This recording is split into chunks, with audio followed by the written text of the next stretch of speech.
আদা টমেটোর কাঁচা গন্ধ চলে গেলে এখানে দিয়ে দিচ্ছি 1 চা চামচ জিরে গুঁড়ো, 1 চা চামচ ধনে গুঁড়ো। খুব সুন্দর করে মশলা আবারও কষিয়ে নেব। মশলা থেকে খুব সুন্দর তেল ছেড়ে দিয়েছে। এবার দিয়ে দিচ্ছি আমি 50 গ্রামের মতো ফ্যাটানো টক দই।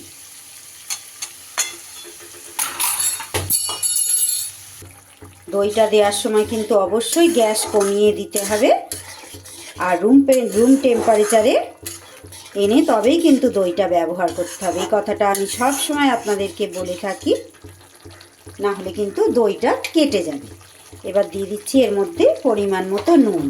আমি কিন্তু এতক্ষণ নুন ব্যবহার করিনি, এইবার নুনটা দিলাম। আর এর মধ্যে দিয়ে দেব কয়েকটা মটরশুঁটি। দইটা দেওয়ার পর মিনিট 2 ভালো করে কষিয়ে নিয়ে এইবার আমি ভেজে রাখা আলুগুলো দিয়ে দিচ্ছি, কারণ আলুগুলো আমার সিদ্ধ করা নেই। আলুগুলোও তো সিদ্ধ হবে মশলার সাথে। আলুগুলোকেও আমি কিন্তু খুব ভালো করে মিশিয়ে দিচ্ছি।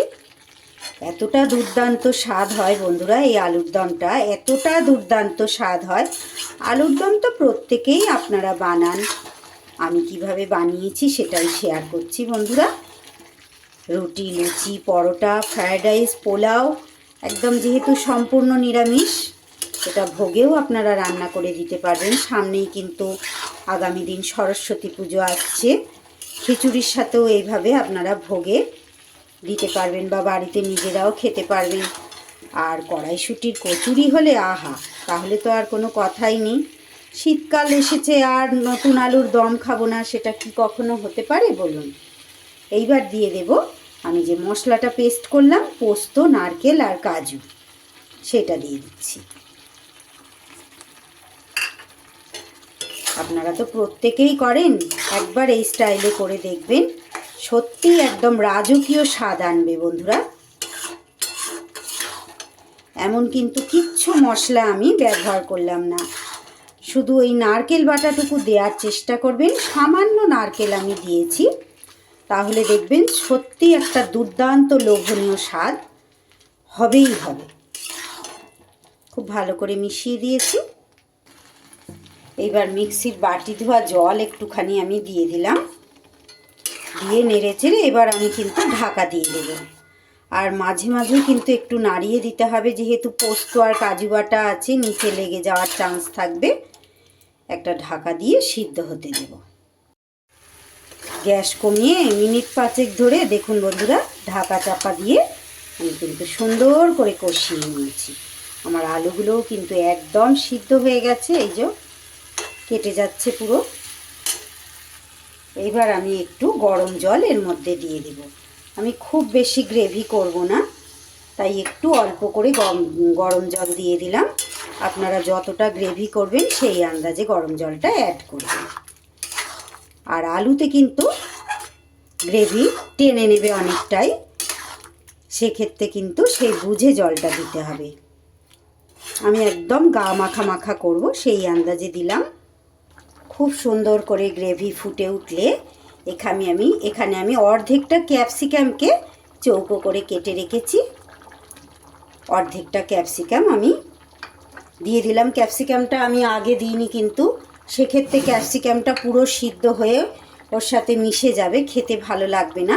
এটা বেশ মুখে পড়লে কিন্তু দারুণ স্বাদ হবে। দিয়ে দিচ্ছি গুঁড়ো গরম মশলা, টক দই দিয়েছি, আর যেহেতু নিরামিষ তাই স্বাদ ব্যালেন্স করার জন্য দিয়ে দিচ্ছি সামান্য চিনি, আর দিয়ে দিচ্ছি ছোট 1 চামচ ঘি।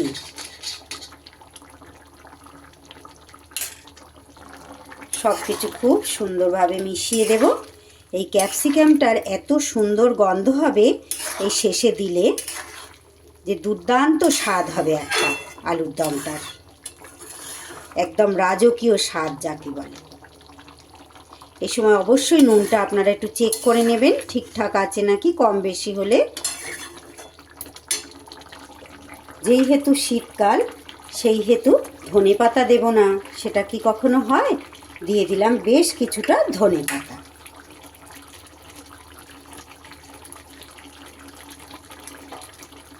এবার কিন্তু গ্যাসটা আমি বন্ধ করে দিয়েছি। মিনিট 5 জন্য আমি ঢাকা দিয়ে রাখছি। একটা পাত্রে ঢেলে পরিবেশন করে দিয়েছি। এবার গরম গরম রুটি, পরোটা বা ফ্রায়েড রাইস, পোলাওয়ের সাথে পরিবেশন করে দিন। তাহলে আজকের রেসিপি এখানেই শেষ করছি বন্ধুরা। কেমন লাগলো অবশ্যই একটা ছোট্ট কমেন্ট করে জানাবেন আমার আজকের রাজকীয় স্বাদের আলুর দম। আর একটা লাইক দিতে ভুলবেন না কিন্তু। তাহলে আজ আসি বন্ধু, সবাই খুব ভালো থাকবেন, সুস্থ থাকবেন। এতটা সময় আমার সঙ্গে থাকার জন্য সবাইকে অনেক অনেক ধন্যবাদ। আজ তাহলে আসি, আবার ফিরে আসছি আগামী দিন।